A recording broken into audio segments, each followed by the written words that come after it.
You're listening to Dead Air Podcast, part of Splatterpictures.net.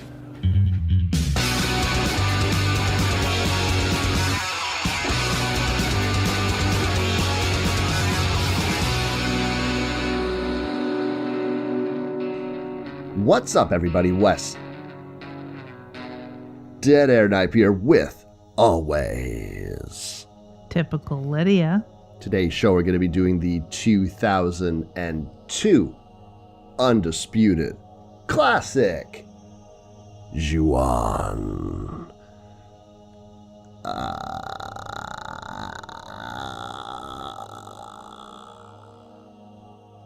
Best noise ever, scariest noise ever. You know, I used to sit around as a little kid trying to make that noise and annoying my mother with it. It was like my favorite noise. It just feels good to do. You and me both. I used to have a ban. I was not allowed to do this when I was with one of my very first girlfriends, and it'd be the middle of the night, and as a little jokey joke, I would start making that noise, and she was like, not having, like, don't you make that noise, don't you make that noise. It was like this fucking scene from Wayne's World where it's like, I'm the leprechaun. Fucking that's where we were at. What is it with people that have auditory fears? You know, it's one thing to have misophonia or something, and I can't handle the sound of like a cutlery on a plate or food in people's mouths or the sight of it.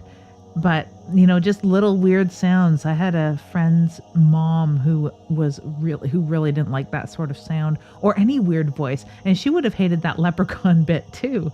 So, like, what is up with that, man? It's like body horror, but just auditory. You know, I think it's more that people are uncomfortable with feeling uncomfortable. But this goes to the broader question, I think, of horror in general, and the thing that I have a massive disconnect with, and we've talked about it many, many, many times, is that generally speaking, I do not feel fear when I'm watching a horror movie because my brain has a very clinical understanding of what's happening here. I'm watching a film with actors who are reading from a script. Everything's been edited, and here are the credits, and everyone went home at the end of the day, barring a few on-set tragedies over the years. But I can say that, Liz.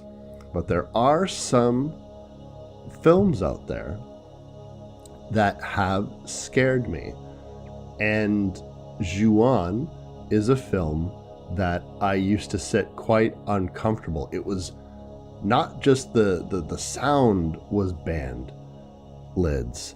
I do not own this movie. I do not want to watch it again.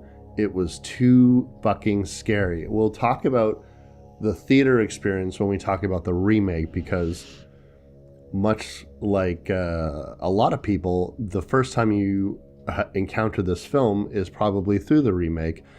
You know, I'm not going to pretend like I was some kind of super hip, super cool guy who, Ju-on, you mean, or The Grudge, you mean the remake of Ju-on? You know, I'm not going to be that guy, because I wasn't that guy. But even this film, watching it a second time, I felt it, or watching it for the first time, having already seen The Grudge, it was a milder experience because I had more of an idea what I was in for. But Ju-on itself still gave me creeps to the point in which I didn't own the remake or the original. And when I bought the bullet, because somebody that I knew wanted to watch The Grudge, so I bought the DVD, like when it was dirt cheap. It was like maybe like $5 or something like that. And then I said, you know what, if I got the remake, I may as well go and actually buy the original. And that's the DVD that I used to watch for this episode. Old as shit, but there it is. Fantastic. This is not a movie I've ever owned at all. And I, of course, like many, was introduced to this through the remake. So when we talk about that, because we're going to be talking about The Ring next, and then we're going to be talking about The Grudge. So we're covering all four of these heavy hitters. And this is, yes, one of those movies that scared you, much like Blair Witch or Candyman. And we always seem to talk about these really big movies, or movies that scared the shit out of you, when we do a Watermark episode. And this is our 200th episode, Wes. So congratulations. Okay. And thank you ever so much for putting up with me all of these years. You joke about me putting up with you, but gang, I don't know if you guys are aware of how much Lydia contributes to this show. Back in the day, I promised Lydia, I promised her, I fucking like looked her dead in her eyes and I said, I promise Lydia, if you do this show with me, you do not have to fucking do anything but show up. I'm going to come over to your house. We're going to turn on a microphone and we're going to record it, because what you guys probably don't know is Lydia had been taken advantage of. Lydia was always the keener doing the group project that ends up having to fucking do everything. People wanted to do film festivals or wanted to do hey guys, like I've shown up to Ottawa Horror. What's this all about? And next thing you know, she's like running the whole fucking thing while everyone's like taking credit. Maybe not as maliciously, but that's how I see it. Or, oh, let's do a haunt. Well, Lydia do everything for the haunt. I just had this idea. And so I always felt like, and Lydia had felt like, these projects get presented to her, and then next thing you know, she's the only one doing anything, and it's hurting cats. And I said, that will never happen, Lydia. I'm going to edit everything. I'm going to upload everything. I'm going to do all this shit. So cut to now, and Lydia does everything, or at least everything of substance. We still record, but now we're recording separately, but you do all the editing. You put it onto the website. I put like the final touches, and it happened. I don't want anyone to think that I did this maliciously. It happened so gradually that I wasn't really even noticing it, because it would just be like, here's the audio from the episode, and you would just send it to me because we'd record at your house and you had it on your laptop. And then all of a sudden one day you started to, oh, I edited it a little bit, but you can put your finishing touches on it. And yeah, like it would be edited, but for all like the big chunks of empty time and space that would be in the recordings that are inevitable in any of these things. But your edits got tighter and tighter and tighter, to the point in which, like, I'm being 100% honest with everybody here, I kind of even stopped listening to, like, oh, I better check it out. I stopped listening because I was just like, no, this is fine. And then I would just write the description like I do my Crypt Keeper-esque blurb at the bottom, and then I would just make the post that's already there visual. So Lydia does a lot, and so, oh, thanks for putting up with me. I'm like, no, I'm the clown man that's like, can we do a podcast? And you do everything. It did happen so gradually, and it's like, you want to say, oh, it's like boiling frog, but I am not a frog in boiling water, guaranteed. It's all my own fault. And I should have known something was up when I was like, hey, do you have the sound beds? I have to put them into the episode I just fully edited and I'm going to upload. Oh my gosh. But hey, what do you do? Now, of course, other things have happened. So you don't have access to the exact same software that you had been using. Mm-hmm. We've transitioned to a different software that I'm more comfortable using, things like that. And then all of that transition really helped when we had to transition from sitting together, watching the movie and recording right after, the way that the show ought to be, the genesis of Dead Air Podcast. So being remote was helpful because I was already quite comfortable having taught classes online already and commuting to work, telecommuting to work. It made it sort of easier for us to continue doing the show. The cadence of the show has slowed down, of course, and a lot of that is because I edit it, because I'm busy all the time doing stuff. And saying no to a lot of stuff that I want to do, which Wes has helped me learn that I can say no to projects. Yeah. But here we are, 200 episodes later. 200 episodes later, and I think that there's like one thing that I always think about when I think about how long we've been doing this, because it's over 10 years. And I just can't believe that we stuck with it for as long as we did, but I can't do that unless I have you to do this. And this all started because, Lydia said yes. And it wasn't even like pulling teeth. Like I say, I begged her to do this, but honestly, it was, hey man, do you want to like do this podcast with me? That's going to be on like Tomb Dragomir's show that, and you're like, yep, yeah, sounds good. And I barely knew you at the time. This is not like we were fast friends for years. I think I had met you like fucking 2 times or 3 times before then. But we recognized how well we had conversations about horror together, and that we had, it was almost like, and it still continues to be like this, it's like 2 horror goons that meet up and need to catch up every time they talk. And we do that. And it's quite natural. You could just record us talking, and that's basically what this show is. Just us catching up and conversing about it. The only thing that we cut out is the catch up, which actually I do want to get to a couple catch up type conversation bits before we get right into the show. But you recognized just how well we talk about horror, and we come at horror from very different places, but share that exact same sort of love of things. And we watch a lot of the same things, which makes for rich, differing opinions about beloved horror film. Yeah, I tend to agree. I think you and I have each of our own expertise. We were talking about a little bit before the show, your background in like photography and writing and all that kind of stuff like gives you a unique perspective. You're so hyper focused in the macabre, let's say, and the dark fiction and all this kind of stuff. I think that you pull things from stuff that I'm just unequipped to pull things from. And there's a billion examples of that, your little Cliff Clavin tidbits where you're talking about historical events and stuff that you're pulling from literature and all that kind of shit. I feel like I'm very strictly like, I'm a movie guy. Like I keep very close to the production of these films and when they came out and all that kind of stuff. And that's where I lie in. I was like, I like horror movies and I like other horror things like comics and video games and shit like that. But I feel like you have like, but I also like sit outside of that genre too. So, but whereas like you do not, like you're in the horror genre. And that is like basically it, which leads me to one thing I noticed just this morning that may be of interest to you from the folks at horrorhound.com, another horror podcast and convention and everything. They have a book out that I wanted to know if you were aware of called Halftone Horrors. And it is the history of horror movie comic books. Had you heard about this book yet, Wes? No, this is actually the first time I'm hearing about it. Holy fucking shit.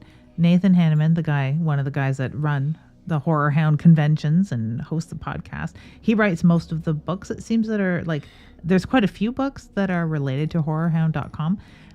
It had been a Kickstarter project, and I followed a few of these. There's another podcast I listened to about serial killers called Last Podcast on the Left, and they did Last Book on the Left about serial killers, and it was really cool. And I followed the production of that.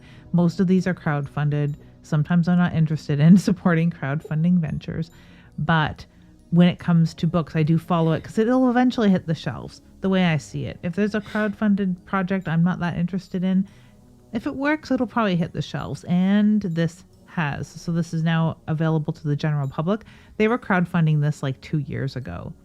Who knows what the delay was or if this is planned and normal, but it hit the shelves in December, and it's like 30 some bucks, and it's a book about horror comics, and it looks like a fantastic hardcover coffee table book, over 200 pages of horror 4-color mayhem. Wow, that's actually really interesting to me. I definitely want to check that out. A lot of the horror comic periodicals that I have, they're kind of lightweight, although there is the 10-Cent Plague, which talks heavily about EC Comics and Frederick Wortham and all that kind of stuff, which is an amazing book as well. But this sounds fucking incredible. Yeah, I'm very interested. This is one of the things where maybe some of my knowledge comes from the literary horror, gothic, macabre, and sick and twisted true crime kind of books that I read. Wes predominantly reads books about horror film for the most part. So Yes. I figured this would be like right up your alley. You're absolutely right. I'm so bad with fiction. Like I'm a non-fiction junkie. I love like historical events and stuff like that. But if you combine my love of genre things plus historical events, then I'm 100% down, and I have to consume as much as I possibly can. I think that helps the show but like sometimes I can also feel like weirdly, I don't know, sometimes I feel like I'm a Wikipedia page and it's not that interesting, but you know. It is insanely interesting, Wes. It's insanely interesting, and it helps because otherwise it would just be me rambling on with word salad, kind of tangentially related to the movie that we're going to talk about today. Before we get into that movie, I want to say thank you to our fans, our listeners, 200 episodes.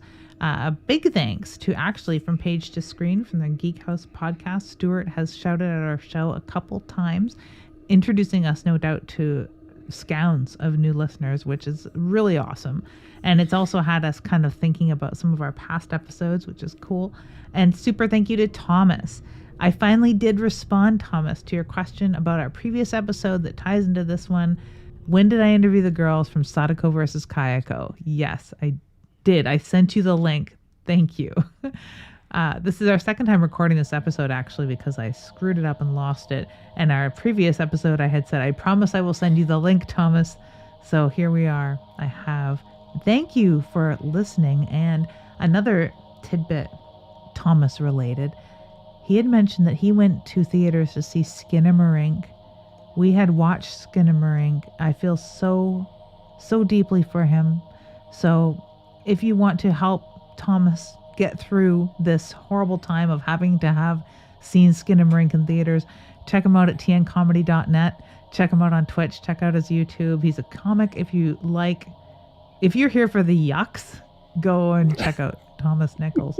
But yeah, he went to see Skinamarink in theater.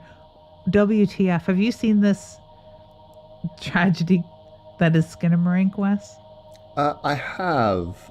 I do not dislike it as much as you do. I fucking hate it. I saw your incendiary tweets, and I didn't want to get into it with you on Twitter of all fucking places. I don't want Elon looking at my shit, but like,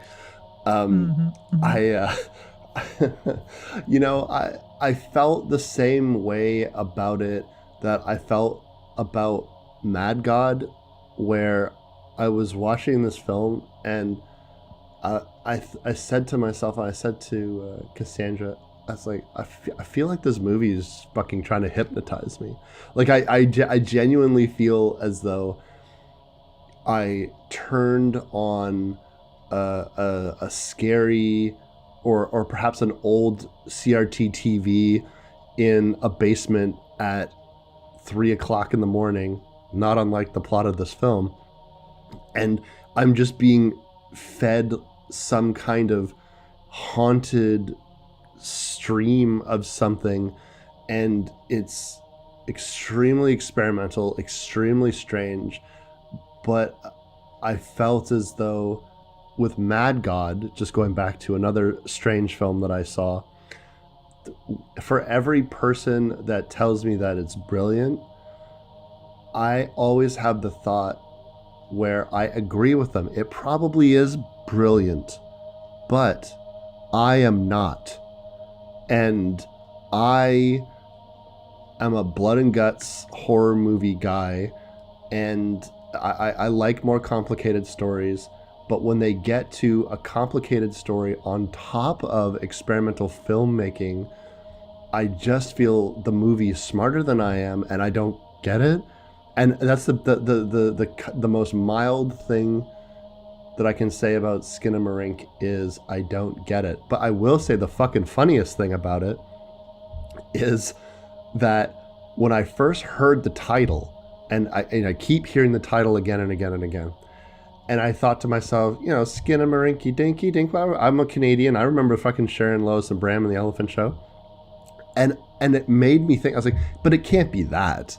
It can't be based off of Sharon, Lois, and Bram's The Elephant Show. It's got to be based off of something else. And I kept forgetting about it, and then I'd hear about it again, and I'd be like, oh, I'll look that up one day. And then I'd forget, etc., so on and so forth. And so when I finished watching the movie, I was like, oh, fuck, you know what? Now I'm going to like, where does the title of this movie come from? Because I thought watching the movie, it would become obvious to me why it was called this. And no, there's a couple of reasons, but one of the reasons the guy said, he was like, yeah, like I was Canadian and I watched Sharon, Lois, and Bram, and it was like this innocence associated with the word, and I was like, so it's literally based off of the song from the children's show. That's fucking insane. And that is the only thing that held my interest. The summary, none of this is horror for me, and I enjoyed Mad God. I enjoy films that are experimental. I had to recommend Seder for people who felt as I did, kind of ripped off in a way, because Skinnamarink was not, you know, it's weird because, okay, it's a horror movie that did not come as advertised. What was the advertisement? It's a horror movie. It's to me, it's not really a horror movie. It doesn't really fit. It's maybe too experimental. It doesn't have any sort of real plot unless you read the summary. We had to read the summary on Wikipedia to understand what we were watching. So maybe we are not intelligent enough for this movie either. Maybe no one is. If I could be snarky, my takeaway from the entire film is it's the cinematic equivalent of a butt dial. Like you just feel as though someone has their phone on in their pocket, and I'm seeing and hearing, trying to make out what the fuck I'm looking at. I'm looking at a wall. I'm looking at a TV screen. I'm hearing whispers. I'm hearing out of context conversations. When I first read the description of it on Shudder, do you know it reminded me of that scary Jim Davis comic, where Garfield is in his house and there's no escape and John is gone and he slowly starves to death. Like, I don't know if that was a real comic or if that was just something that became kind of a creepypasta on the internet or something like that. But it was like this, the idea was like Jim Davis made a Garfield comic for Halloween that was so fucking scary. And it reminded me of that. I was like, holy shit, this is just a cinematic version of this Garfield comic where John is gone and he can't get out of the house and he just starves to death in the house. Interesting. I've never heard of that, although I'm a huge fan of the Garfield comics that don't feature Garfield, and it's just John being super depressed and talking to himself. Fuck, those are funny. Crazy. Fuck. But you know, the cinematic equivalent of a butt dial is probably the best description and review I've heard of this film, because some people may be very deeply into that. They might be. And just as the last thing, we were talking about horror books and stuff to read if you're a fan of the intellectual side of filmmaking and where things fit. I have this book that's just called Asian Horror, and it's got Toshio right on the cover. And this breaks down everything from The Ring, The Grudge, Dark Water, The Eye, Old Boy, Audition, just the Pang brothers, Takashi Miike, like all of these directors and writers and stuff like that. And even some anime like Death Note and stuff like that, and how it fits into the larger conversation of horror from Asia, and then also how and why it worked in Western audiences at the time that it did. So it's a very, very interesting read. It's by Andy Richards, just called Asian Horror. Fantastic. I've never heard of that. That looks like a book that I'd really enjoy too. Yeah, it's quite breezy. It basically is like a nice snapshot of each of these films and directors, and just, but fuck all that, Lydia. Fuck it to hell. I'm going to ask you the question that I have asked you 199 times before. What is this movie even about anyways? This is a movie about betrayal, because I gave it 2 seconds of thought before I actually had to answer this and didn't pull it right out of my butt entirely. It is betrayal not only of some characters involved within this, but betrayal of the viewer by the filmmaker or writer in not clarifying the rules, in betraying what we expect of film or reality. And not only that, the betrayal between the comfort of a home and the safety that we expect to find among one another on a very, very deep level. I like it. I like it a lot.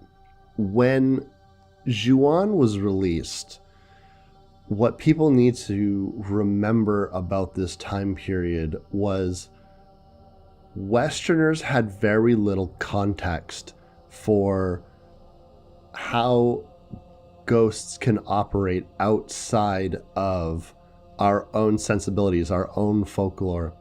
We had things like The Ring that we were familiar with. Ju-on came out afterwards, although if you were to be very technical, and you know I love to be technical, Ju-on is not the first in the series.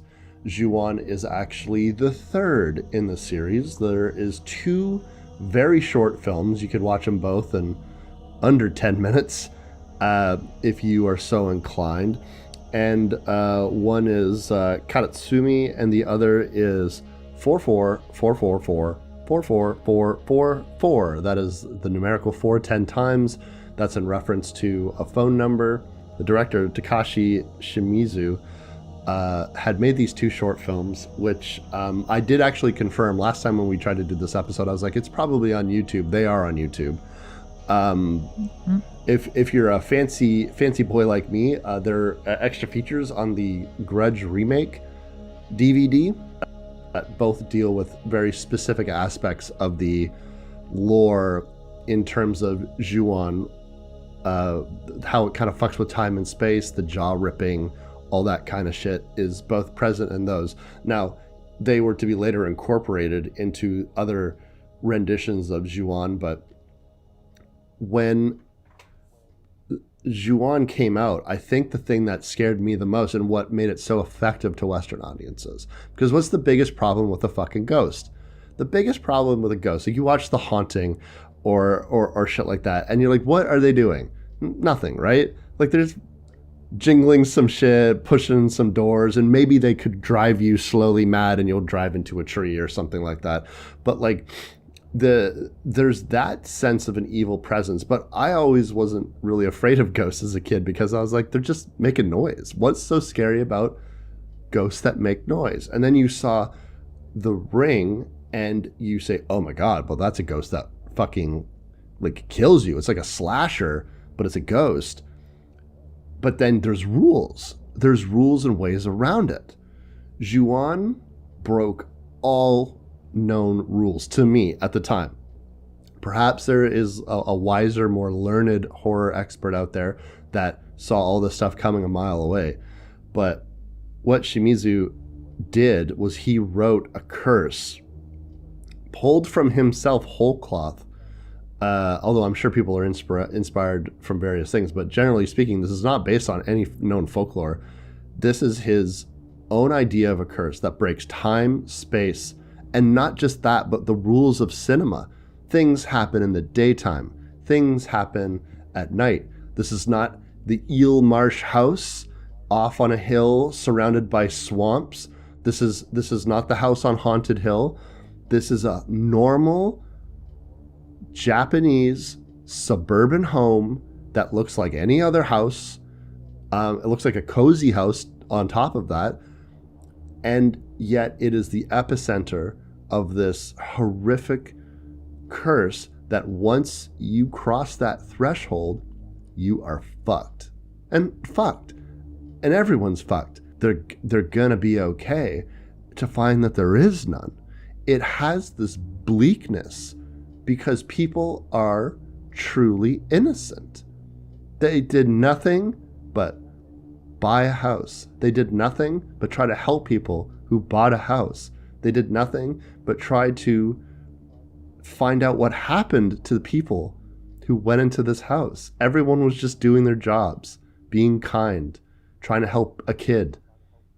And they paid for it with their lives because the thing that happened in this house was so hideously evil, it will consume everything. Within this particular film, we don't find an origin for that. The origin of the evil, as far as we're concerned in this particular film, is the family that owned the house before the people that we meet.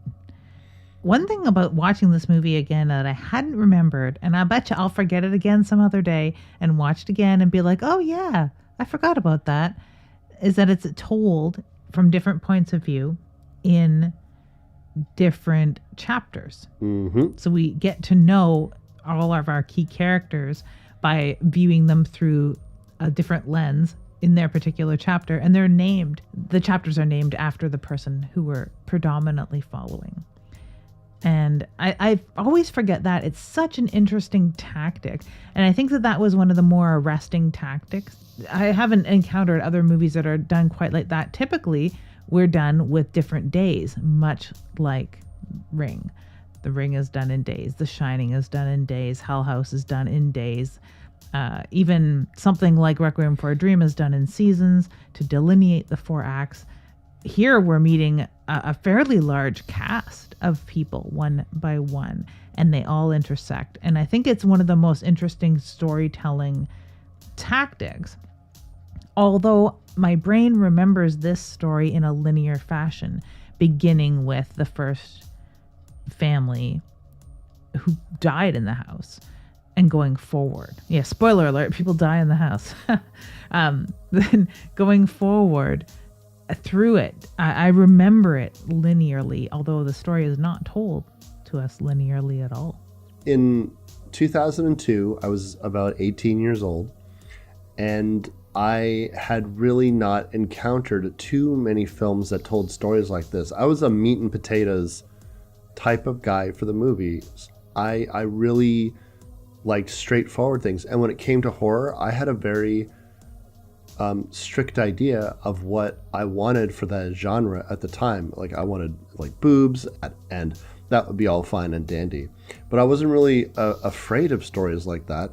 And so, you know, does it have a big monster in it? Like, I was that kid. And so watching something, and to really put a fine point on it, well, the idea of watching a foreign film from anywhere, that was not something that I really ever did. And if I had seen foreign films when I was quite young, it was by accident. Like, I wouldn't know that's what I'm doing.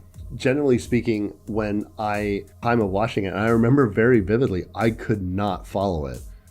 And then it kind of became boiled down to the idea that, oh, it has one time skip in it, like where things get weird, and I always associate it with the Japanese schoolgirls. I'm like, yeah, there's a schoolgirls. It's the latest from Disney Plus. It's like their Monster High killer, schoolgirls. I could sell that. Fucking. You could, definitely. Amy would be all over it. She would love that show. Schoolgirl part was this aberration in the storytelling where all of a sudden they derail everything and then they tell this story out of time and context, and always forget that this sequence exists in the film. But breaking down the chapters, lids, we start off after a new family has moved in and they have not been spoken to and reached out to, because this family has themselves an elderly mother who needs help, and so they have social workers that go to the house to chip in. And well, they had a social worker that went over there and they can't get into contact with them, and they can't get into the contact with the couple that hired them to help with the grandmother. So they send Rika. The first chapter is Rika, and they send her to go and follow up. And what she walks into is a bit of a disaster. She can't find the parents, and the elderly mother is essentially just wallowing in her own filth, a catatonic. I think that this is Japanese horror in a nutshell. It's a filthy house with Soiled tatami mats. There's leaks on the floor upstairs. What is going on, Wes? It's a mess. It's a disaster. I don't think these people took their slippers off at all before they came into this house. It's just a tragedy. And I'm all kidding aside, that is part of what is so off-putting about this house, because we have certain expectations of a small family in suburbia. We have expectations about the cleanliness, the order, the fact that someone will be home, god damn it, especially with an elderly person who's invalid in a back room. They need care, they need cleanliness, they need sanitation, all of those things right off the bat unsettle anyone anywhere. Does not matter what culture or what sort of socioeconomic background you come from. This is unsettling already. And I love that about these scenes going in. I don't love the cleaning of the soiled tatami mats because that's really gross and must smell. But I feel so terribly for Grandma here. It's creepy. It is creepy in a way that you can't quite put your finger on. I think it's because end of life care is uncomfortable for people, and the fact that it's also because this woman has been robbed of her dignity. And I think it's scarier than even if the house was empty. Like, imagine this film is, well, we went to go check on the mother, and not only were is the mother not there, the young couple who's, you know, want to look after this woman, they're not there either. So the house is empty, but it's trashed.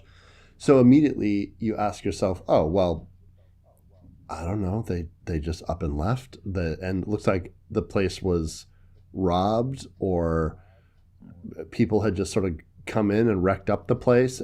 But the fact that they're gone, the place is trashed, and this woman is here, and she's not really capable of communicating in a meaningful way, it adds this air of creepiness, because you think to yourself, this woman knows what happened. It's locked in there somewhere. But Rika doesn't have any context for anything that's going on, and neither do we as the audience. So she does what she's hired to do, which is clean this woman up, clean the tatamis. It's a little disturbing that the tatami mats are being hung up and they don't look clean whatsoever. They still look soiled. I mean, I know that stuff's not cheap, but if I were, I just be, okay, so we're just throwing these away, because I can't, unless you know something I don't about getting stains like that out of it, I just can't imagine. And they're not clean. Like, they are absolutely, like, I know she scrubbed them with soap and water, but they're covered in shit. Like, what do you want me to say? Like, that's yeah. And it's just be better for everyone if you just got rid of them. She is trying to figure out what happened. Her boss doesn't know what happened. Nobody knows what happened, because it's not only is everyone missing, the family missing, or it's the people who were helping were missing, like the other social workers missing. Oh, I guess they're not, they're sick, or they're not answering their phone. Like, no one really seems all that concerned when people, I guess, like, work, like in the work context, like, yeah, if I'm like, hey, where's so-and-so? I don't know. He didn't show, he no-showed, and like, he's not answering his phone. I guess I don't assume someone's dead, but, you know, since I'm watching a horror movie, I kind of do. But yeah. She also has, there's also somebody else in the house. Young Toshio, a little boy who likes to, like, tickle his knees. I always thought he was just wearing underwear, like little tiny boy gitch, little underoos. But yeah, he has the most robotic voice ever. And I think if we're talking about creepy sounds within this film, it begins with Toshio just saying his name. Yeah. Pretty creepy. Yeah. And he's just being a creepy little kid, peeking out between the banister rails, sort of engaging her in conversation a little tiny bit, but just looking creepy and being hunched over and looking like he's trying to make himself as small as possible for whatever reason. He is very cat-like, you might say. When I was younger, Toshio was just about the creepiest thing that I ever saw, and more so than Kayako herself, who obviously became pretty famous, although, which is strange because Toshio is always on all the covers of everything. That is the boy that they really associate, or they advertise with. But I think it's makes sense in the context of it, because he really is this like harbinger. He or beyond that, and then beyond that there's Taiko. But like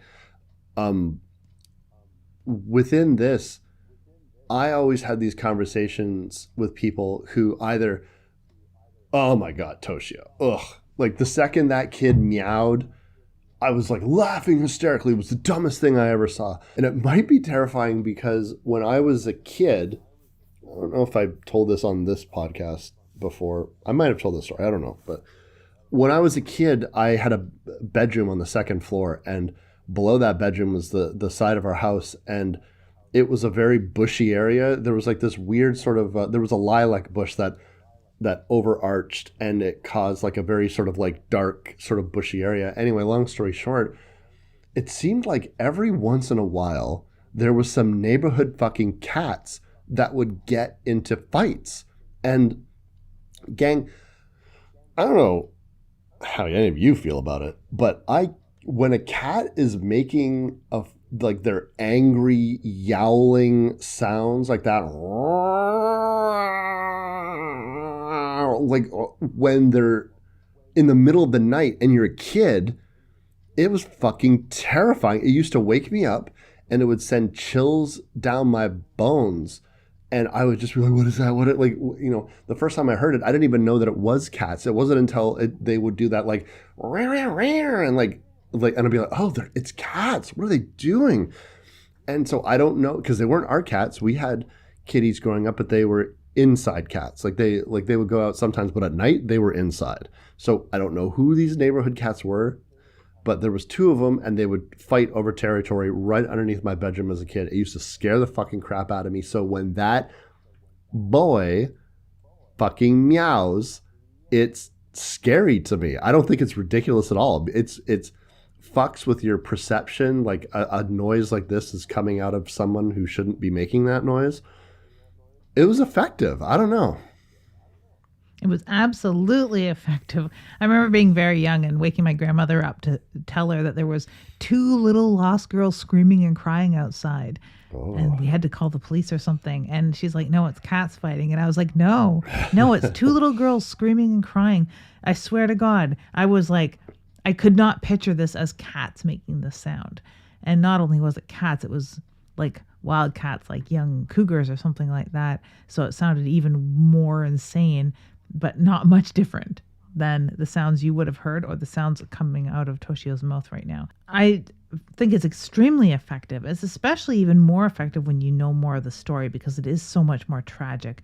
And I often think that he makes a sound because of what he'd endured when his family died.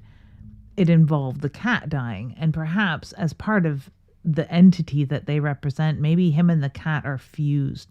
Maybe that was something that he witnessed, and many children sometimes don't have the words to articulate what they've witnessed, but can imitate sounds or get a sound that's new to them or interesting to them or scary to them stuck in their head, and they will revocalize it to sort of work out mentally what it is that sound meant to them, where that sound fits in the world that they know, or what they've learned from that sound.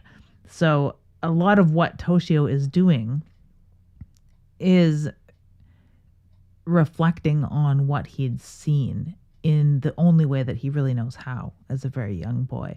Makes it so much more scary and tragic and just sad and very effective. And it is part of his embodiment in whatever realm he is inhabiting right now. I think that it also is a bit of a warning to cats. Make that noise to warn you, like, get away from me, get away from here. Yeah. It is the shaking of a rattlesnake's tail that, I'm about to strike if you don't back off. And the the fact that he is the first spirit, generally speaking, that people see. Now, whether that warning is effective or not, because like I said, once you have crossed that threshold, you're pretty much fucked, and she's no exception. I find it interesting that this film doesn't give you a sense of order to anything, because, well, the young couple that bought this house, they're not here anymore. This old woman is here, and she was here presumably the same time they were, for just as long as they were, but they're gone and she's not. What is going on? The first introduction to Kayako into this is a wonderful scene in which you see Rika in the room with this old woman. This old woman finally is able to verbalize, oh, I warned them, I was telling them, I kept trying to tell them, and something was going on. And within the corner of that room is this black entity that hovers over the woman while she hides her face with between her fingers, like a little kid. That's what it comes off as. And we see this entity over top of her, and Rika, one of many scenes in which this woman encounters the spirit and you presume that she's dead, and they just cut to black, and then they're done with the scene and you're not quite sure what you saw or what happened, only that you saw the piercing eyes of a woman who was completely black. One of those really good techniques where we get a little more reveal of the monster, so to speak, throughout the film. We get a shadowed nothing that has humanoid eyes, and that's really all we get to see. And we do assume that Rika's dead. I mean, I don't know. There's a few things about this movie that I assume because either A, I'm not paying attention or just don't get it or didn't read into it properly. And I don't know how much of this is like a cultural thing. One is at the very end. So we'll talk about that at the end. But this is also one that maybe me and everybody else in the world just assumed that Rika bought it at this point. And it's only upon really analyzing this film where you realize just how goddamn lucky she really is throughout the rest of it. But yeah, who do we meet next? Well, that would be a Katsuya, the next chapter of this story. And that is where we're actually going back in time. Now, one thing to bear in mind is there'll be context for this later on in the film. The very first sequence of events we see would be, in theory, the first events of the film, although actually it might be a wraparound that we don't quite understand the context to just yet. But then we see Rika going to a house that has been abandoned and this old woman is there. Now we meet Katsuya, who is a humble salaryman who has just bought this house. So now we are a couple of weeks earlier from where we first met Rika. And we then learn that they have bought this house. They have hired some caretakers to help his wife with taking care of their mother. And everything is going to be just okay, I think, for this family.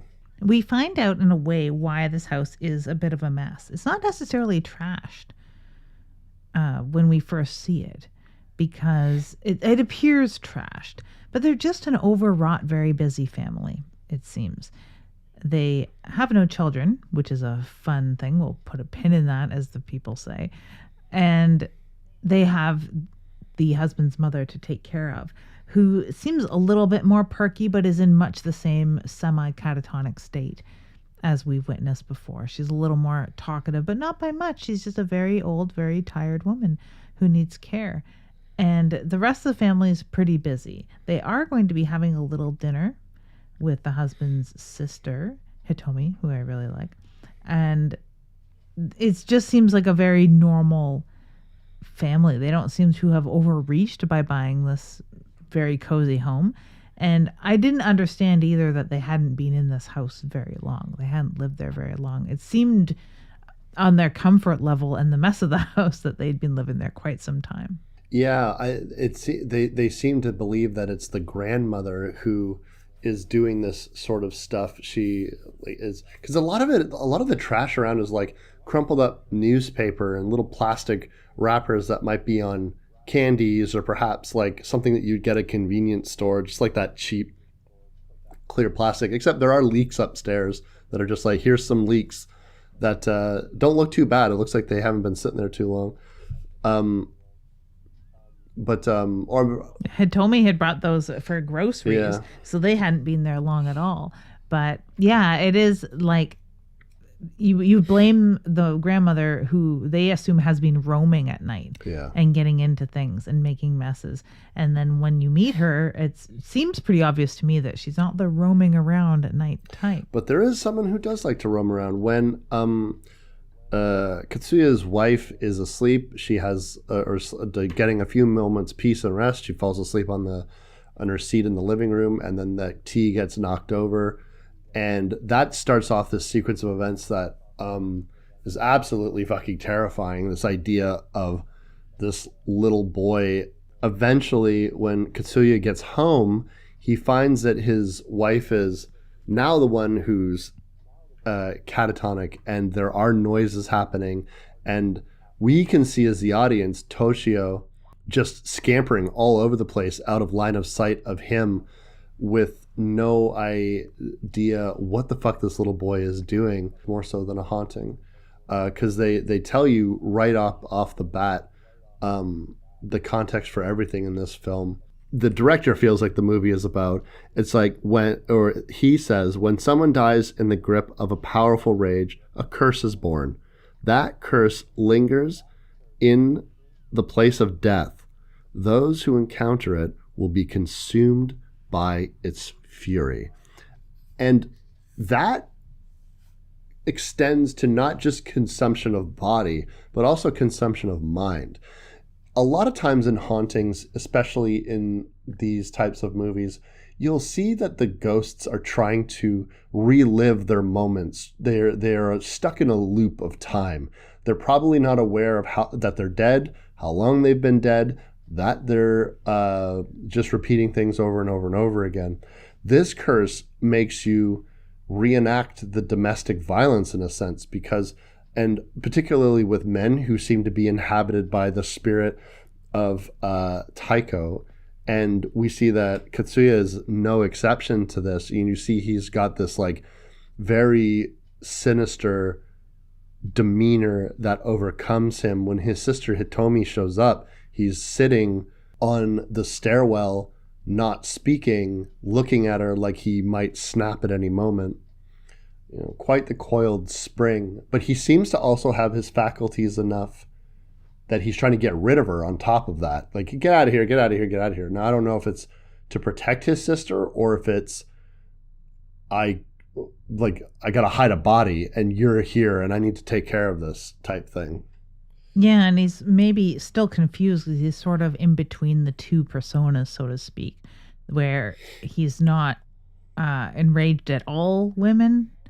Maybe partially wants to protect his sister, but also maybe doesn't understand what he's done entirely and just feels out of sorts and isn't really sure what's going on, but just knows that he needs to cancel the family dinner because pretty soon there won't be much family to enjoy this dinner, it seems, perhaps.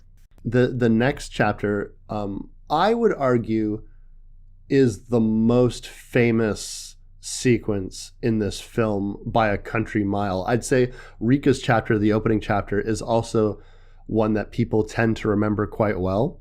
But Hitomi is, if you were watching that documentary series that they did, 101 Scares, that they did on Shudder, like the scariest moments in film, whenever the number came up where they were doing Juon the Grudge, I didn't even need another second after I saw the title of the film. I knew exactly what sequence that they were going to cite as the scariest moment in this film. And you want to talk about betrayal, Lids. This betrays time, space, logic, and our most primal senses of comfort that we develop as children.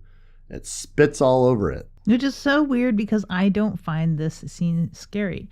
Of the scenes involving Hitomi, when she is in her office and this entity is following, this is such an amazing sequence because we get a lot of stuff. It breaks a lot of rules, it sets a lot of rules, and it gives us some expectations and also thwarts them.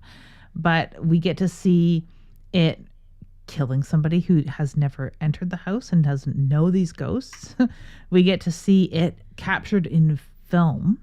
We get to see how just persistent Toshio is. And the scene that scares me the absolute most in this is when she is escaping her workplace, taking an elevator, and through the little window in the elevator, we see the floors whipping by, and on every floor is Toshio just waiting for that elevator to stop. And that is so terrifying to me. That is the persistence of this ghost totally breaking space-time and just waiting menacingly. I think it's so scary. But that's not the scene that most people find scary. That involves the sister, Hitomi. Hitomi is terrified. She is called a security guard. She is her brother actually calls her. And that's another point where this ghost we don't know what to fucking make of it, because it can imitate people or take such control over people that it can have them say and do whatever it likes. I guess it can send people across town to knock on the door too, or so you would think. So much of this curse has you guessing what is happening and what is not happening. How much of this is psychological? How much of this is not psychological? But the thing that throws a monkey wrench in the entire thing is this security guard, because this is something that is caught on film. This is not, oh, I heard something, and if this was a Western movie or whatever, they would go in there and be like, okay, ma'am, you're crazy, out you go. The security guard says, you wait here on the camera, go and check it out. And again, you could be thinking that Hitomi is just being psychologically affected by this, but it's caught on camera. What happens? This black entity dissolves a person who never crossed the threshold of that house, but now crosses a different sort of threshold, enters into Hitomi's orbit, and is consumed by the curse that has attached itself to her. Toshio being able to be on every floor makes you ask the question, is this entity moving between floor to floor, or is this entity attached to Hitomi and is moving with her, so as she passes through the floors, so is it?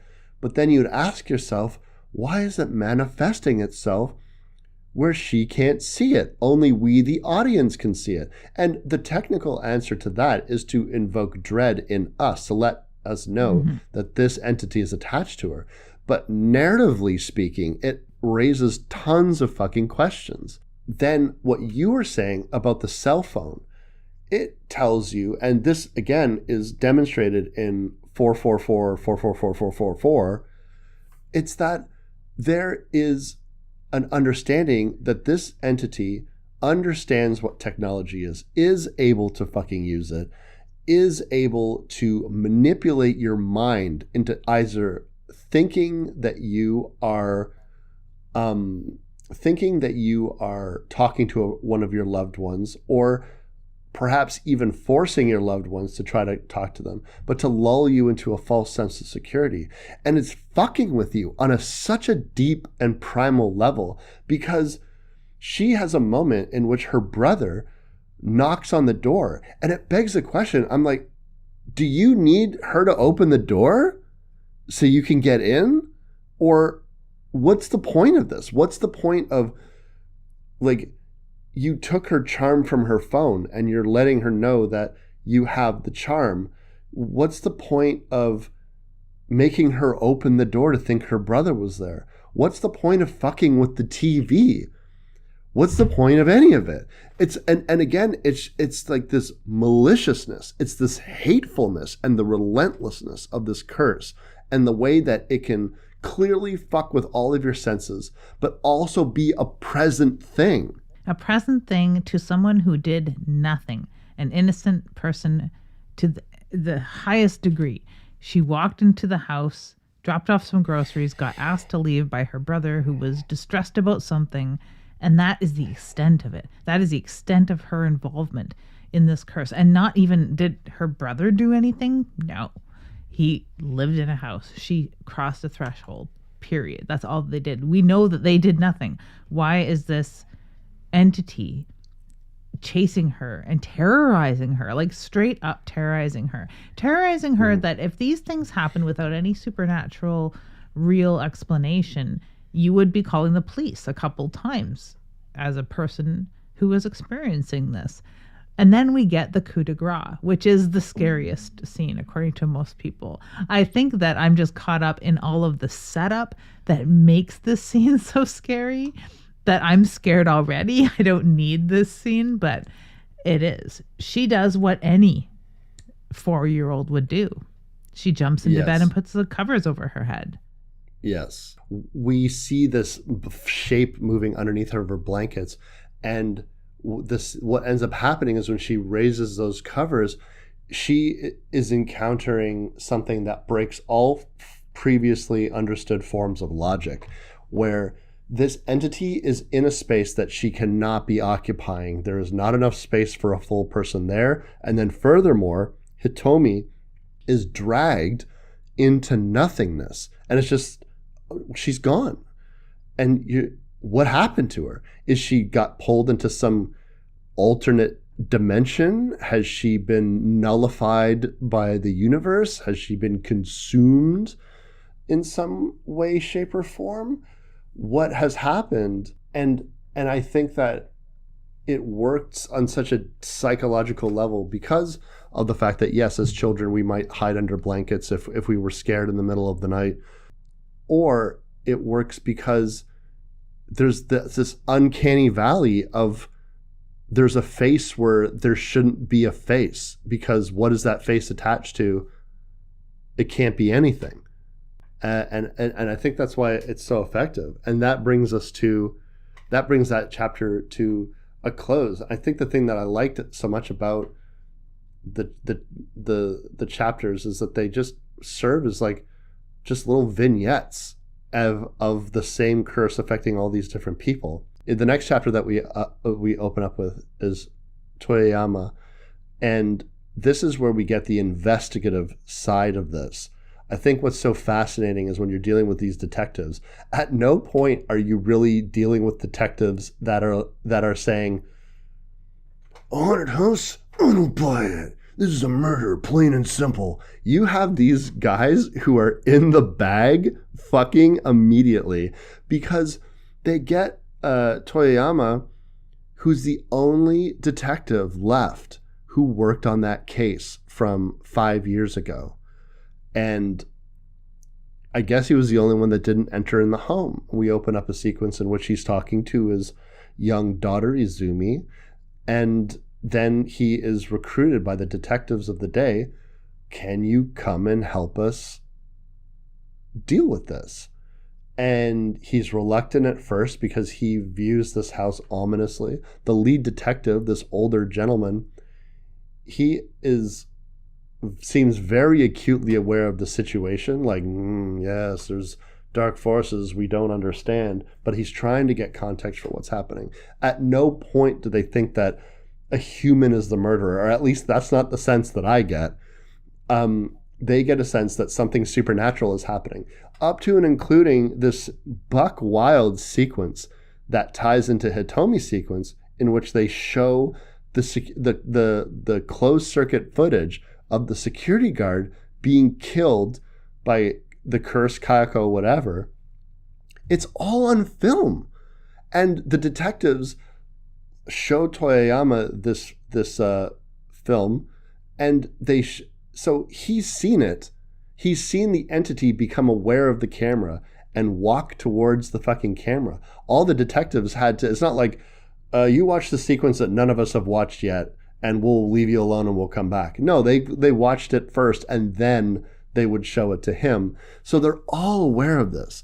So, and there's not really a whole hell of a lot of the library scenes, except the only thing really is you now have Rika, who's here, and they're talking to her, asking her questions, trying to get her to figure out. And this is where you're like, oh, she's not dead, because her boss, came into the room. The old woman was killed when Kayako made her first appearance, and Rika is just cowering in the corner. Rika sees that footage. I find it just very, very interesting that at no point the detectives seem to be thinking that this is a curse. What is so weird is that the coworker of Rika's that found her ends up dying of like a sudden heart attack or something, and kind of contorted, folded up underneath like a stainless steel like thing. I don't know what it is. A desk or something. Yeah, and he spent a very short amount of time in the house. She is still alive for all this, and it's very awkward because you're thinking, okay, is it something to do with her connection with Toshio? Is it the amount of time he spent in the house? No, can't be, because this security guard, who we've just seen die a second time on the closed caption video, had no contact with it. So there's no telling at what point people can die. We don't get a nice convenient 7 days phone call to explain it at all. And we're left sort of pulling threads at this point, much like the detectives who don't know what's going on. The only detective who seems to know what's going on is scared to death of this house, to the point he was so scared to go in it he didn't before. This will be the first time that he does go into it, and he goes in with a fucking can of gas to burn the shit down. Never thought I'd have to do this again. The sequence is really incredible because you have the first, like, what I would consider serious what the fuck moment in this sequence, when he opens up a door and you can see that it's like an out of context. It is like a portal almost to this other dimension, this other time in which he's seeing a gaggle of girls, teenage schoolgirls in their little uniforms, exploring this house. What a house, you guys. And they're breaking it in. And he sees his daughter, Izumi, now a few years older. And she was in at least middle school when we last saw her. Now she seems to be about 15, so 4 or 5 years. They lock eyes with each other, again letting you know that this is not a vision that he's making up. This is a direct rip in time that you are seeing, which again is another level to this curse, where you're asking why are you seeing through time? And when I first saw this sequence, I was like, what the fuck what's happening? I don't get it. This could be a scene that turns off a lot of more Western viewers, I think. I think so. And I want to like really put context to our listeners. If you came here loving the Ju-on and thinking it's an amazing movie, we're right here with you, or at least I am. I fucking love this movie. And what might sound like complaints about no context to how the curse works, in my opinion, this makes it extremely effective. It is not giving you the comfort of knowing what the rules are. Threshold exposes you to something hideously evil, and that can seemingly do anything and not only destroy you, but infect your life like a virus. And it attaches to you and it attaches to others. The sequence of Kayako coming down the stairwell, coming out of that closet that's all taped up, is beautifully done. It's relentless, it's aggressive. Kayako's noise that she makes from her throat, I feel like most people figure out why she makes that noise quite easily. The director actually said that he never wanted to explicitly say why she makes that noise, but her throat has been crushed. She was strangled and her larynx was crushed, and that's how come she makes this utterance that she does. While he sees the vision of his family or his daughter in the future.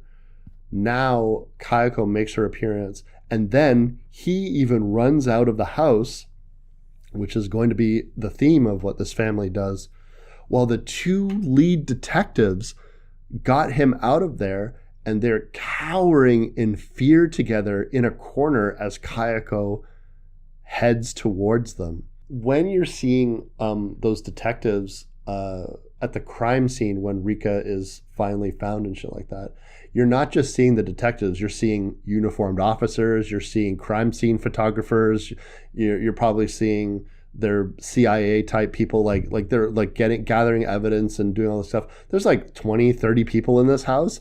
And I just kept thinking like dead. These are like 20 to 30 stories that we're not seeing. Yeah. But all of these people at some point are going to be dead, missing, or consumed by this curse, forced to reenact it, kill their families, however you want to look at it. Which I think is the one of the other things, like of the three things that I didn't really get. One is explained away, of course. I thought Rika died. Obviously she didn't. And the other one is, those unspoken stories. And it's still, that sort of speaks to that third thing that I didn't quite get until we started having conversations about this film. But yeah, he flees. It's not long before he ends up succumbing. I don't know what the timeline is here on his actual death, if not suicide. But he does descend into madness throughout the next few years of his daughter's life. Azumi does not have a happy life after this. No. Her father makes it out of the house alive. It was never the same again. Before we leave this chapter, we are going to have it end because all the detectives are dead. What about Rika? Rika is alive.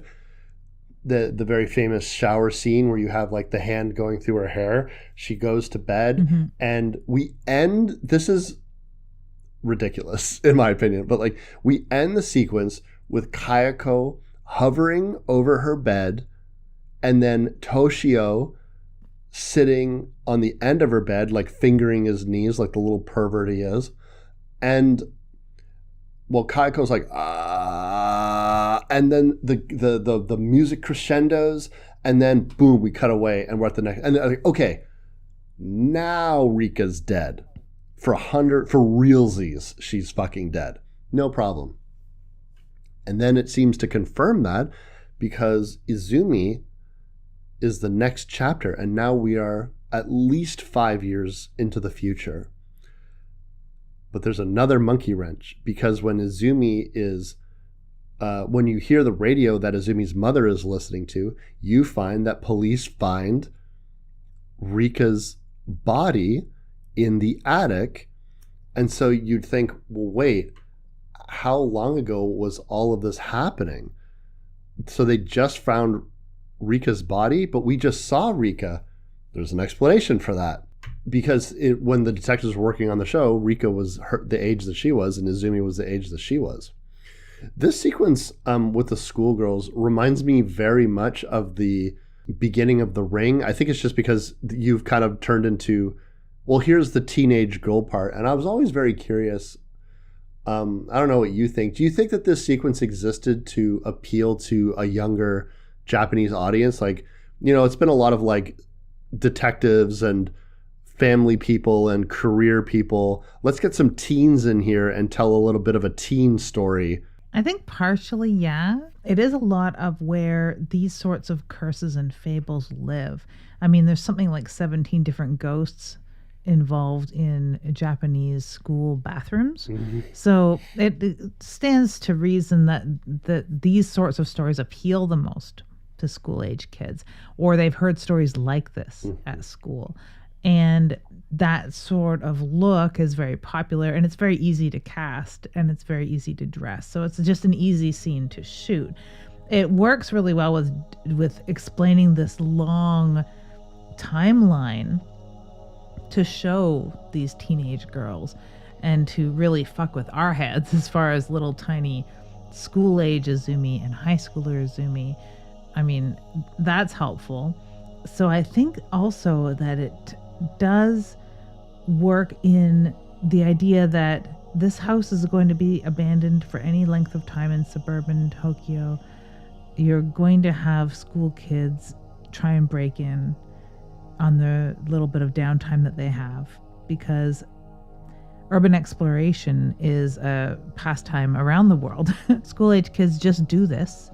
So it only stands to reason that this house would be abandoned for any length of time, that some sort of school kids, whether they mean well or not, are going to bust their way in and check out the abandoned/haunted house. It doesn't even matter if it's abandoned or haunted or both. School kids will try and find a way in there to check it out. So it makes sense that it exists for that reason as well. I really like this scene in that it reminds me a lot of the series, which is so much more darker. If you've watched the recent Grudge series that is on Netflix, it is so much darker, and it revolves heavily around these high school kids going into the haunted/abandoned house. And it's so touching, really, because the kids almost look exactly the same, and it's maybe just part of school uniforms haven't changed a hell of a lot in the last 40 years in Japan. So that's part of it, and it's just part of that sort of look that we can appreciate, especially here in the West, where very few of our schools have uniforms, and the style of the uniforms, in the sailor style uniform for girls anyway, looks very cool. I think it's a cool look. I like it. That Harajuku girl kind of meme persists for a reason, because it looks cool, and it also adds to that sort of timelessness, I think. So there's a lot of reasons why this scene exists, and it's not just to only appeal, I think, to the school-aged viewer of horror movies, because it is a different sort of demographic that watches horror movies in other places outside of North America. So I think maybe partially, but not entirely, why that scene was included. I think you really hit the nail on the head with the urban exploration aspect of this film, because that is something that young people would do. Every time you see an abandoned house, anytime that I see that someone has broken in to sort of check it out, look around, I always just assume that it's probably teenagers, or at the very least someone in their very early 20s. And I think you need to, and Ju-on, the series that's on Netflix, also does address this idea of I heard that there's a super haunted house that you got to go check it out, which is exactly what Izumi was doing there. We're introduced to her friends who have a bunch of pictures from a class trip that they had taken, and for whatever reason it was within walking distance of this house, and so some of the kids took that opportunity to take off and go exploring. That is the sequence that Toyoyama had seen while he was attempting to burn down the suburban household. He is going to see years later that his own daughter is going to go. And what does she do when you see the moment in which Izumi is in that house with her friends? You see that she gets so scared, freaked out by seeing her father's image in that door, that she runs away. And then shortly thereafter, we witness that, or we hear at the very least, that all those schoolgirls had gone missing. And you see their missing posters that have been around for long enough for the paper to become weathered and faded. And so it's been a few weeks at the very least that these young kids went missing. And her daughter, Izumi, has become increasingly isolated. Their mother is sort of a shell of a woman. She's lost her husband, who descended into madness, and then we find out killed himself. And now Izumi is in the same place. Her room has the lights off. She has everything taped up. Tape seems to be a way that keeps the spirits from entering. So maybe it is a weird sense of can the curse not cross doors and stuff like that, and windows? And you might think that you have to see it. Yeah, it's you would think so, because eventually what ends up happening is there's breaks in the tape, and that's when the spirits see through and start attacking her. And it's again, this is the first time that the curse throws us yet another curveball, because now it's not showing us Toshio It's not showing us Kayako. It's not showing us anybody but the girls that Izumi feels guilty for running away from and leaving them to their deaths.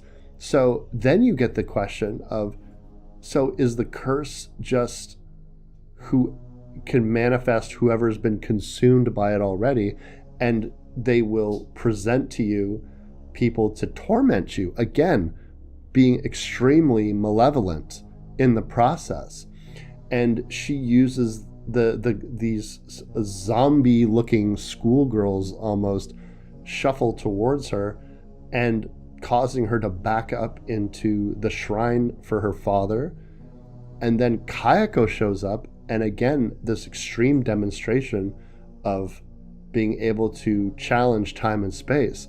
She is grabbed by the head and pulled into the shrine, into darkness, where we just see her now ghostly face, and now the ghostly face of her father on two different perspectives, both consumed by the curse together at different times. I like these zombie girls too. They remind me sort of the water zombies in a way from Creepshow. And it is interesting that it's like, does the entity just choose the most effective ghost that it's absorbed at that point? Is it the cat for some and Toshio for many, especially women? The friends, more so than the father, get at Izumi for whatever reason. And you would think that being haunted by her father would be a good way to fuck with her. Or Kayako, fuck with anybody, because she's fucking terrifying. I think you don't need another scary ghost. Kayako is so scary. She's so fucking scary. Exactly. But when you got all these other ghosts, maybe they need to turn in the spotlight, perhaps. But yeah, this is more akin to what we would expect from a haunting, ghostly, vengeful ghost, scary movie. Very much more Western style, zombie looking ghost girls. I agree. I think that this sequence, even though I do like it, it seems cut from a completely different movie to me. Yeah. And it really throws a wrench into the timeline, although I have it kind of worked out in my head, and I'll get to that in a second, because we have now the final chapter that's simply titled Kayako. And when you first see this chapter title show up, we know through the police investigation, Taiko was the husband, Kayako was the wife, Toshio was the little boy, little cat. That was the family that seemed to start this entire thing. We believe, although, was this family just another victim of something? I don't know. I believe it was Taiko, though. But the thing that throws you off about this is, so this is a chapter that's going to tell us what happened to Kayako. What actually happened to start this curse? Great, let's go. No, it doesn't. Because Rika is not fucking dead. She is back. And I love me a good final girl. You can't keep her down. But this, in my opinion, throws an even bigger wrench into the whole thing. And I hate that I keep fucking saying that. But it's because Rika has now, from what I can tell, maybe being the longest lived person to cross the threshold of that house multiple times and not be killed, even though that she is being regularly haunted by this curse. And we've seen it several times throughout the film, and two sequences at the very least where you think that she's dead, because when this sequence starts off, you see that not only is she alive and well, but she's kind of moved on with her life. She's back at her place of work, where she is a social worker, and she is caring for people, and she is just going to go meet her sister. And it's been years now since all of this has happened. She's older, she's more mature, her sister's a teacher now, and yet the curse rears its head again. What do you make of this last chapter? It again makes Toshio, and this is why he's on the cover of everything, because he is just so freaky and creepy and can manifest to the point that other people can see him, other people can interact with him. He's the most mobile and noble of the ghosts. It really helps cement him as the most scary entity in all of this, because that little goon, he's enrolled in school for whatever reason. A little boy who hasn't come to school, which makes me think, is this not happening at the very beginning of this whole chain of events? Is this not how people would have been turned on to what had originally happened in the house? Is Toshio not showing up for school? Mm-hmm. But no, it seems to be happening at the very end of the chain. Again, bending our space and time. But Rika recognizes what's going on. When she realizes that, well, first of all, there's that restaurant sequence in which Toshio is literally just like, she looks underneath her table and just, there he is in a crowded room in the middle of broad daylight, again, throwing your expectations out the window. And I remember seeing that sequence for the first time, just be like, Jesus Christ, like. Has this been her reality too? And this is, again, like the things that we don't see that make it even more scary. She goes to sleep every single night with Toshio crouched on her bed, much like a night hag or the painting The Nightmare, and his dead mother crouched over and looming over her face, making that horrific noise. Mm-hmm. Has this been her reality for how many, 7 years? Mm-hmm. It could be 10 years. Like, has this been what she's been enduring? And now just by knowing the school teacher and having lunch with her, perhaps, this is what has spread it to her. But she's already had that realization that the original family that she had gone to see to help the elderly grandmother out, who had ended up dying in her care and with her crouched in the corner terrorized, they never had a little boy, but she certainly recognizes Toshio. Her sister seems to be at the house and saying, there's just this little boy and I'm just looking for his parents. Rika rushes to help her sister, knowing what has happened. She manages to catch her sister getting pulled again up into that attic that has that creepy taped off door, and within this starts the final haunting sequence where you have Taiko finally make his official grand appearance, and you find that when Rika is leaving or trying to leave, she passes the mirror and sees herself as Kayako. So the chapter is not, here's what happened to Kayako via flashing back to the original moment. It's, this is what happened to Kayako through the curse reenacting itself with her in the place of Kayako. This is why it's a Rika story all over again, because she is Kayako. Any person who sets foot in that house to a certain extent has probably been embodied in this same fashion as well, and she may not have been the first. It seems to be that she is the last, though, because of the way that this movie goes and ends with the scene that I did not get after multiple viewings of this. It is also, before we get to that, one of the best scenes of Kayako. We get to see her in the most broad daylight.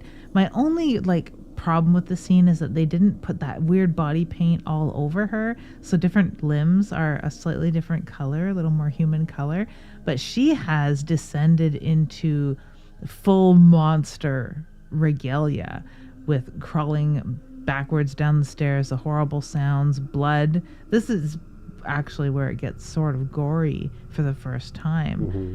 And is very terrifying to look at. Toshio has also undergone some slight changes from being a fairly normal looking little boy to being like entirely blue. And he's like, his eyes are ringed and staring, and he's quivering even more, and he's fidgeting even more. So he's become like a very scary ghost instead of just like a somewhat creepy little kid. I really enjoy the look of this final scene, and it's far more colorful too.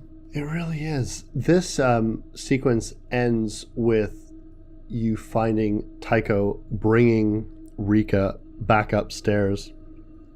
She's in this bag, and you find her in the attic, and then you realize, at least through the extended alternate ending of this film, that the opening sequence where you think Taika is killing his wife, it's actually a wraparound of him killing Rika, who has embodied his wife, just again reenacting this again and again and again by crushing her throat and then killing her with a knife. And the director had said that he just wanted to give people a sense of, this is what happened to Kayako. This is how she spent the last moments of herself alive. And then furthermore, you have these long shots of empty streets.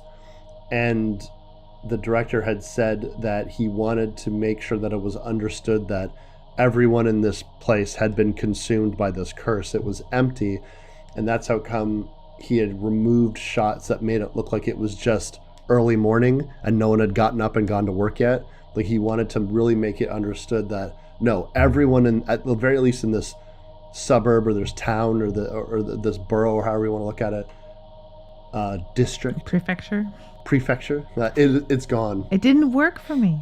It did not work for me. I did not know that until I was told that the director said that is what was intended. It seemed to me to be more like establishing shots that we get in a film like Halloween. Yes. To show that this could be anywhere. And that was the more feeling I had up until recently on the multiple viewings of this film, is that it could happen anywhere. This is just a regular place. And it reminds me of some of the establishing shots that happen in It Follows. And we're not led to believe that the entire world has been destroyed in It Follows either. It's just to drive home that this could be anywhere. This could happen to anyone. And just the mundane quality of this haunting. That's really what I thought. I did not think that everyone in this town, borough, city, continent, world potentially have been consumed by this curse. Yeah, it's a little bit of 6 degrees of separation where you where this person knows that person and so on and so forth. I remember not really liking it, and I liked it being more of a story about an isolated incident.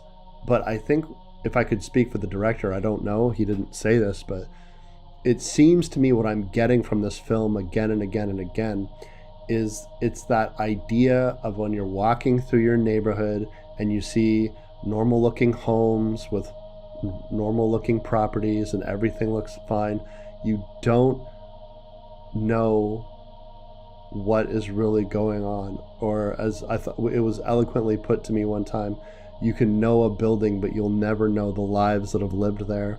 And you don't know, like, when you look past that house that looks beautiful and quaint and cozy and a great place for a young family, and you're like, what's going on in there, or what has gone in there? Or a thought that I have, so even in my own apartment, like when I sit around sometimes and it's quiet and I look around and I have this thought, and sometimes I verbalize it out loud and I say to myself, what's the worst thing that's ever happened in this room? Like, and I don't mean like, I wonder if someone was murdered here, but just in the context of all the terrible things that can happen with people in a room, what is the worst thing that happened in this room? Is it something horrible, like a violent crime? Or is it something like someone fell and broke their leg here once? That could be the worst thing that's happened in this room. That is why there is a fantastic website so that you can rest assured that there are creepy houses at every corner called housecreep.com. And if this existed in the time that the Grudge would have been being made, it would have been a lot easier. It's easier. It makes life easier for school-age children who want to check out creepy properties. It also maybe helps me someday, if I ever were to become a homeowner, it would have to be stigmatized property of some sort that somebody got killed in, because that's the only way that the price would drop in this goddamn economy. But you can type in Ottawa and check out 88 Bridle Park Drive, which used to be a marijuana grow operation, or 65 Promenade in Stone Meadow, shooting and murder of Michael Rankin, or 4139 Moody Drive, man shot to death in home. Michael Swan, 19, was shot to death when 3 men entered his home. And it goes on, and it's a worldwide listing. Very creepy shit, Wes. So if you ever want to put in some old Alta Vista addresses, there was a time not long ago when I had asked you if you knew of a particular house near your old place where the basement with the shag carpet is, that listeners know all too well. And it was because of some true crime stories that I'd heard, and I'd looked it up on House Creep. House Creep would have definitely helped these people out, although it does happen so insidiously, and it is this the betrayal of, not only does this look like a normal house, which makes me think, like, did this couple who moved in, the initial couple where this grudge began, were they tainted by the soil, the very soil that this house is built on? Is there another memory inside this house where someone else had died with this consuming rage? Or did it really begin? Was everything 100% right in the world, and there was no need for a website like House Creep until Kayako got killed in that house? I don't know. You had asked me once when we were recording this the first time if I actually think Kayako cheated on her husband. Which it's hard for me to understand where his rage came from unless he really had some proof or was nuts. I still maintain that he was probably a controlling and jealous person, and over time convinced himself that this is what had happened, and it brought him to the point of madness. Now, that's different in the remake, and we'll talk very heavily about that, the idea of if Kayako had cheated on her husband and perhaps even had a son that was not his in the process of that. That is very ambiguous in the film. And I think that you could make an argument for the idea that maybe this was just a quaint suburban family who loved each other, and almost like a Jack Torrance type situation. You had Tycho slowly infected by this evil, this malice, and it caused him to do this. But I think that this becomes less effective and less relatable when you say that it's an evil entity from eons past, that the real life isn't like that. The sad fact is jealous husbands kill their family all the time. And sometimes it's based off of, well, they were really cheating. And then sometimes it's this person was mentally ill. Mothers kill their children. People kill their siblings. People kill their parents. And so I think this is effective as a family tragedy, just purely a family tragedy that can happen in any household. And that typical family tragedy poisoned this entire neighborhood. That's what I think happened. I like that idea. And it is so true that this sort of tragedy persists. And part of why this has had such staying power is this not, if not but one of the franchises with the most sequels.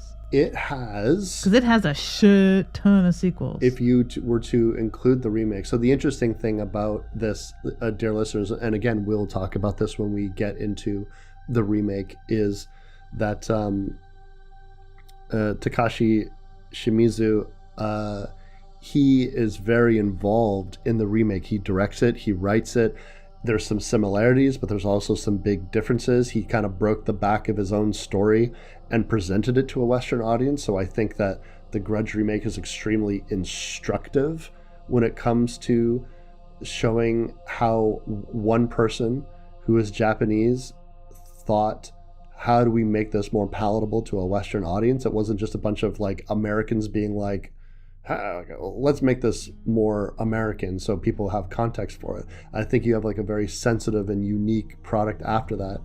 And that led to 3 sequels. There's 4 remakes. There's 4 remake sequels. And then there are 2 shorts. Ju-on, that's 3. Ju-on 2. Then there is Ju-on White and Ju-on Black.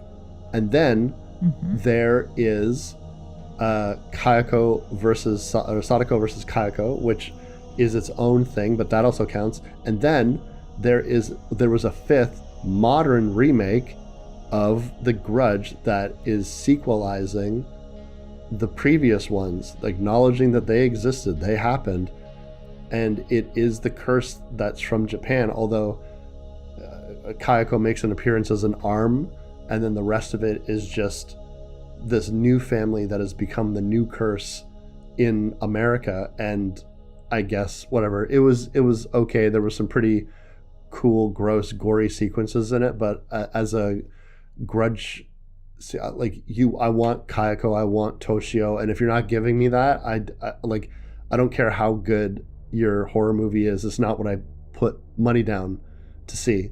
Yeah, it's weird that it's a Grudge movie in a way. Like they could have just called it the Curse. They could have and have it divorced from the Grudge, but okay, they want to call it a Grudge film. It's like they could have called it Cloverfield too. That's a good reference.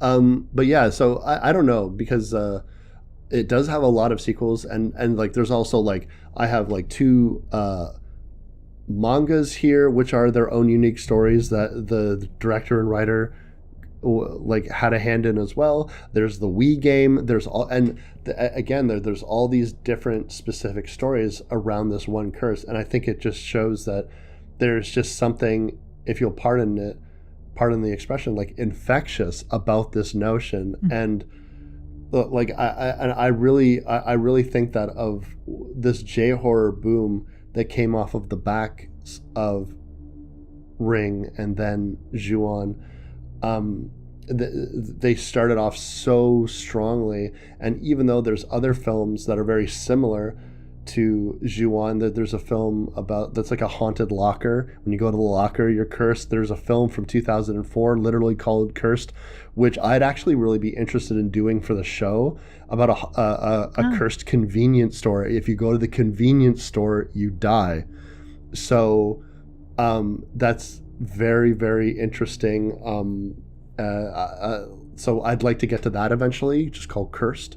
But so there's a lot of films that tried to do this, and even if some of the sequels to Ju-on weren't all that effective, and some of them are baffling, like truly, truly baffling. Again, starting here with Ju-on the Grudge is just incredible. Absolutely incredible film. Truly is. And I like that it really modernizes a lot of what we picture from a very old idea of a woman betrayed, a woman wronged, that comes back from death, usually to inflict revenge upon her husband and maybe anyone else who behaves like their husband had, especially if they're killed at the hands of the husband. There's some very old ghost stories about this, but this is a completely modernized version where no one is wearing, giant kimonos, tabi, or have a big wig on, much like in the time of the samurai, where we have a very particular wood cut and tapestry painting idea of these ghost stories, but a fully modernized version, so much easier to retell and so timely, because we hear these stories mirrored in our news and true crime broadcasts even today. So, yeah, fantastic film. I'm very much looking forward to talking about the remake. But first, we will be talking about something a little different. We will. We thought it would be good to break it up for the listeners to talk about the remakes of these films in a staggered way, kind of the same way that we did them initially. So the next film that we're going to be doing is The Ring, the first remake that really started the J-horror boom, and then also the J-horror remake boom. And I'm excited to do that one finally because it's also instructive about how you handle things differently. And I can't wait to talk about the color palette of that film, the blues and the blacks. It's just so beautiful. It really is. And I realize now that I screwed you out of asking me what is coming up next. So on our next episode, which will be episode 201, you will be able to ask me that. And we'll both already know, and everyone will already know that we'll be doing. Coming up next, we have The Ring. I'm very excited. And I just wanted to just say one final thing about doing the 200 episodes is that I was looking back on some of our older episodes. And I remember like we used to be funnier. Like I feel like we were had more high energy and we're a little goofier. There was one that we did that might be one of my favorite of our original first 50 episodes, which is the Maniac Cop episode. Not only were we cracking up, we were just fucking dying laughing because you were talking about you said Candy Jack. You were talking about we were kind of talking about Candyman, and then it just turned into Candy Jack. But also when we did the end credits, I put in a record scratch and then I put in the Maniac Cop rap from Maniac Cop 2. And I was just thinking to myself, we were so playful back then. I think it owes itself to the genesis of the show. We used to be able to sit there and crack each other up, where now we have this damn screen in our way. That's true. And we're not as funny as a result because we're not finding each other as funny. Yeah, there's definitely some energy that's lost by us not kind of watching the movie together and kidding it. But I think we'll bring that back eventually when it's convenient, because I haven't gotten COVID, so I think we're okay. I haven't either. We've been the luckiest people I know, man. I know. So yeah. We'll be planning something once it warms up. Why even bother when it's freezing cold outside? That's true. So maybe when it warms up, we'll start talking about doing this together again. But the one thing that I really appreciate this whole pandemic situation taught us anything is that we managed to get almost 50 episodes out the door by doing it in a new way. So it lets me know that through time and space, much like The Grudge, this podcast can come from anywhere. Wow, it seriously can.